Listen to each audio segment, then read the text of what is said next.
Be be کا پشت کعبہ کی جانب سے خانہ کعبہ میں وارد ہونا قرآن کریم کے اندر آیا ہے.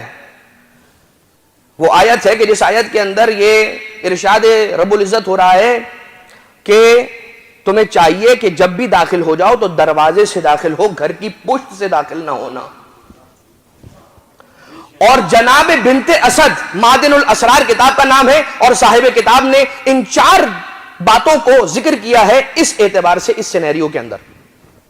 کیا لکھتے ہیں معدن الاسرار؟ صاحب معدن الاسرار وہ یہ لکھتے ہیں کہ بنت اسد سلام اللہ علیہا جو پشت کعبہ کی طرف سے تشریف لے گئیں، یہ جو اللہ نے قانون بتایا ہے کہ جب بھی گھر میں داخل ہونا چاہو تو دروازے سے آؤ، گھر کی پشت سے آنے کی کوشش نہ کرو، یہ ان لوگوں کے لیے ہیں کہ جو گھر کے مکین نہ ہو، کہ جو صاحب خانہ نہ ہو. علی ابن ابی طالب تو صاحب بیت ہیں، یہ گھر ان کا ہے، جہاں سے مرضی تشریف لے آئیں.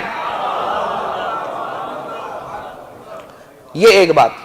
دوسری بات یہ کہ میں نے مہمان بنایا تھا نا، قرآن میں نے نازل کیا، قانون میں نے بنایا، شریعت میں نے نازل کی، کعبہ میں نے خلق کروایا، کعبہ میں نے تعمیر کروایا، تو میں نے ہی مہمان بنایا نا بنت اسد کو.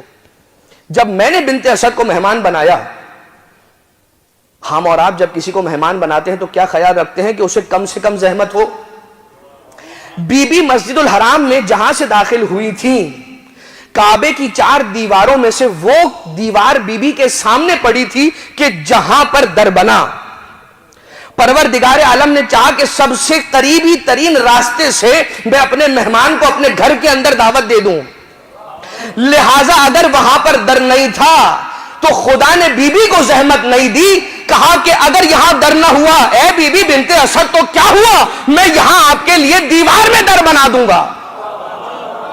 اور اس کے بعد دیوار میں در بنا. اچھا، ایک بار دیوار کعبہ شک نہیں ہوئی ہے، 2 بار دیوار کعبہ شک ہوئی ہے، بی بی اندر تشریف لے گئیں، اتنی جگہ ہوئی ہے. اب یہ بھی آپ سن لیجئے، تاریخ کی حقیقت ہے کہ دیوار جب شک ہوئی ہے کعبے کی تو اتنی جگہ بنی تھی کہ ایک فرد داخل ہو سکے،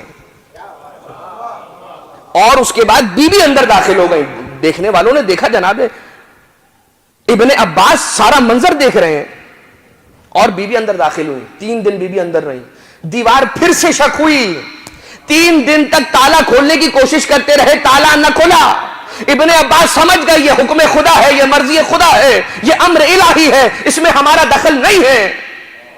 اور اس کے بعد جب 3 دن گزرے ہیں، بی بی بنت اسد کو باہر آنا ہے، تو پھر سے دیوار شک ہوئی.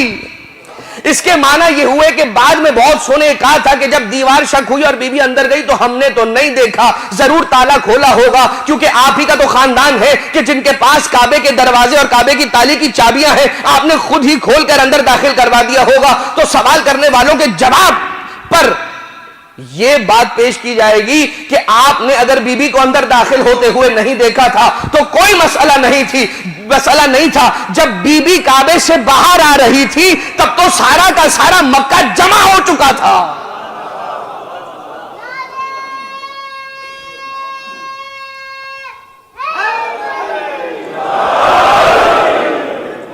اور اس کے بعد کیا ہے؟ صاحب معدن الاسرار کیا لکھتے ہیں کہ اللہ نے جیسے علی کو کعبے کے اندر پیدا کیا، جیسے کعبے کے اندر پروردگار عالم نے علی کو اتارا، علی کی ولادت جیسے کعبے میں ہوئی، جیسے پروردگار عالم نے علی کو کعبے میں رکھا، ویسے ہی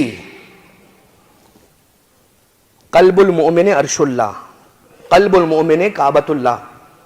جو کعبہ حقیقی ہے نا وہ مومن کا دل ہے. جیسے اللہ نے دنیا کے کعبے میں علی کو بھیجا، ویسے ہی کوئی مومن بن جائے، خدا خود بخود علی کی محبت اس کے دل میں ڈال دیا کرتا ہے.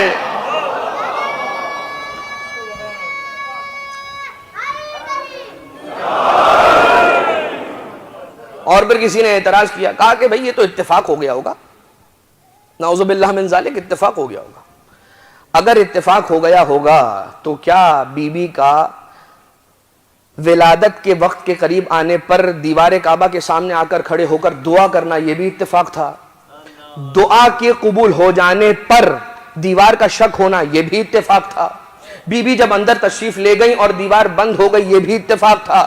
بی بی 1-2 دن نہیں 3 دن کعبے کے جوف کے اندر قیام پذیر رہیں یہ بھی کوئی اتفاق تھا، 3 دن تک جنت سے میوے آتے رہے یہ بھی کوئی اتفاق تھا، نہ ماں کو کچھ نقصان ہوا نہ بیٹے کو کچھ نقصان ہوا، کیا یہ بھی اتفاق تھا؟ 3 دن کے گزرنے کے بعد دیوار کعبہ پھر سے شک ہوئی، بی بی بنت اسد باہر آئی، کیا یہ بھی اتفاق تھا؟ اس کے بعد بیٹا آنکھیں نہیں کھولتا تھا، جب بیٹا رسالت ماں کی گود میں آیا ہے، جب نبوت کے سورج کی کرنیں امامت کے پھول پر پڑی ہے، علی نے آنکھوں کو کھول دیا، کیا یہ بھی اتفاق تھا؟